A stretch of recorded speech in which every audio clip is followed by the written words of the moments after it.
You're aware that importers pay a tariff?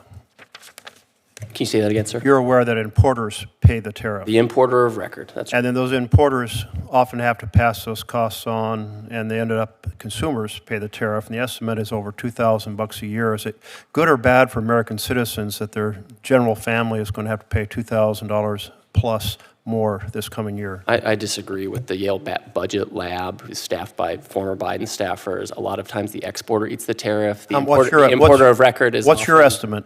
What's my estimate? Yeah, of how much more consumers are going to pay. First of all, sometimes it's zero, especially if it's coming from a country that's a non-market economy where they're subsidized and they don't have to worry about the average family in America, you disagree with the $2,400. How much do you think an average family is going to pay more because of the tariffs? I don't have a number. Okay, I think it's an important point, and I would think in your role you might have understood that a lot of costs are passed on to the consumer and that that's hurting families. I met with a small business a couple weeks ago in Oregon, and they ordered products for their manufacturing, and when they ordered it, the tariff was 10%, en route it was 20%, and by the time they arrived, it was 30%. They probably wouldn't have ordered those particular products if they knew they had to pay 30%. So when tariffs are coming on very suddenly, it imposes unexpected costs on America, and that's particularly challenging for small businesses. Why not give enough notice in advance so that small businesses don't end up in this kind of tariff trap? So when we impose tariffs, we always include what's called a goods on the water provision to try to at least minimize, some of these changes. That's a real issue. I'm not discounting that. And so if there are goods on the water for several weeks beforehand and they've gone out, that's fine.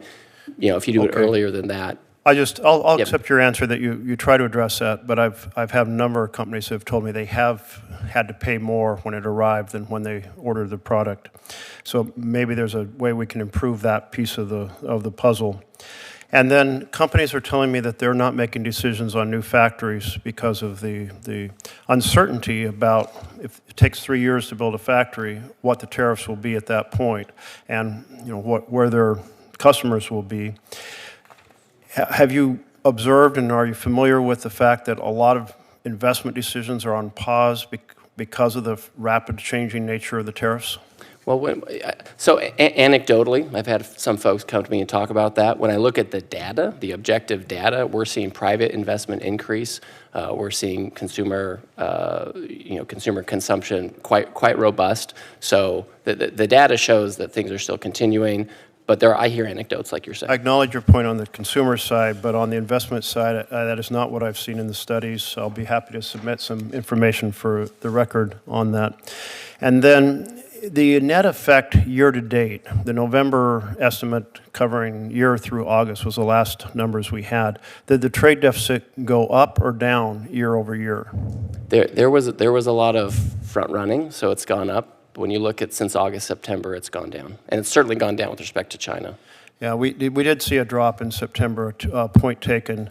But for January through August, year over year, it's a 25% increase in the trade deficit. And I hope you're right that it will continue to go down. But a lot of folks, because of the tariff uncertainty, pre-ordered products. And therefore, it's not unclear whether that is simply a dip in how much they're importing at this point because they had already invested before. Finally, my farmers, they are not happy.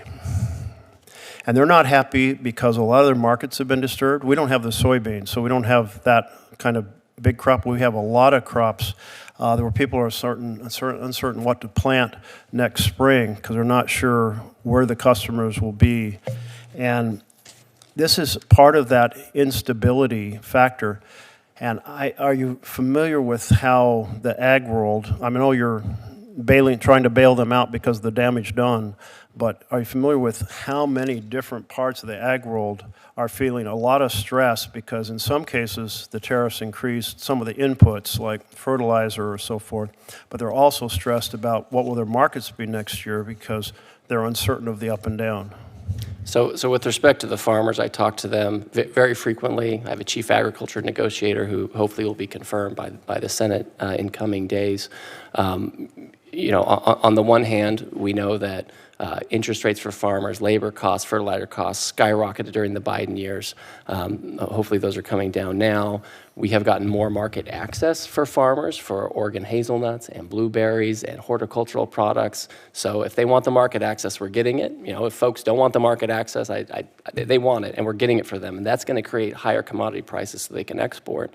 You know, the only country that retaliated against us was China. It's a big country, but no one else retaliated against us. Everyone else negotiated, and most of them has given us new market access, and we hope that the farmers will be able to take advantage of that. We've seen Vietnam reduce tariffs already. Cambodia's eliminated it. The EU, Switzerland, they've already put their legislation. Well, part of my role is simply to convey what the folks back home have asked me to convey, and my agricultural community is very stressed. My small businesses are very stressed as well. They're saying Main Street is Pain Street, and it's both healthcare costs and it's tariffs. I'm closing now, but I'll just say when I look at this, consumers, a family paying over $2,000 more, investment decisions on hold because of the uncertainty. The trade deficit has increased for the year. It looks to me like it's not serving America well. That's my concern. Thank you.